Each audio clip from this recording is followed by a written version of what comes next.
light of projectile. Obtain the expression for time of light of projectile. Consider body is launched with initial velocity u. It reaches the maximum height h. It is called as range of projectile, and it falls on the horizontal surface at point P along the x-axis. Now, initial velocity can be resolved into two components. U sin theta, it is called as velocity in vertical component, and u cos theta, it is the velocity in the horizontal component. Now, horizontal displacement is given by displacement चा formula आहे काय? velocity into time आहे.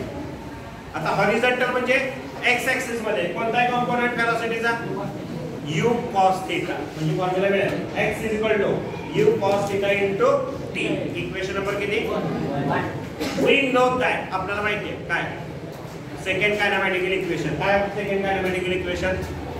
s ut plus 1/2 at square. Equation number किती म्हटलं? 2. Now put आता body कुठे होणार आहे? लॉन्च हायवे जाते. म्हणजे डिस्प्लेसमेंट कुठे होत आहे? वरच्या दिशेने. म्हणजे s ची किंमत किती? 1. कंपोनेंट वरच्या दिशेने किती आहे? u sin theta. म्हणजे u sin theta. u ची किंमत टाकायची u sin theta. आणि एक्सेलरेशन जसं पृथ्वीपासून दूर जाईल तसं काय होत जातं? कमी कमी होत जातं, म्हणून निगेटिव्ह. म्हणजे a ची किंमत -g. ही सगळ्या किमती कुठे व्हायच्या? इक्वेशन 2 मध्ये टाकायच्या. आता h ची किंमत किती टाकणार? 1. म्हणजे झालं 1. u ची किंमत किती टाकणार?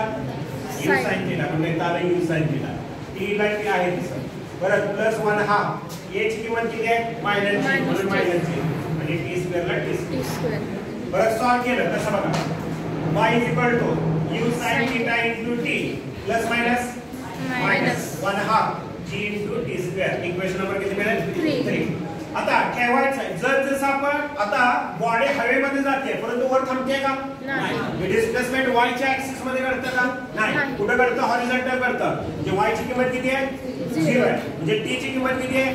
कॅपिटल T टाकायची आहे ह्या इक्वेशन 3 मध्ये. काय होईल? पुढील इक्वेशन नंबर 3 we get. काय मिळालं? y ची किंमत किती आहे? टाकली 0. u sin theta small t ची किंमत टाकली कॅपिटल T -1/2 gt स्क्वेअर. आता 1/2 gt स्क्वेअर परत बघा हे मायनस आहे इकडे घेतलं तर काय होतंय? प्लस. म्हणजे हे प्लस आलं. 1/2 gt square is equal to u sin theta into t. एक t ने t ला काय होईल? कॅन्सल.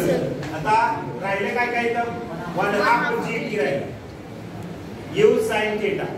आता t बरोबर फॉर्म्युला फाइंड आउट करायचा आहे. हे भागाकार आहे इकडे घेतलं तर गुणाकार आहे म्हणजे 2 वरती जाईल. आणि हे गुणाकार मध्ये इकडे आणलं तर भागाकार म्हणजे 2u sin theta divided by g.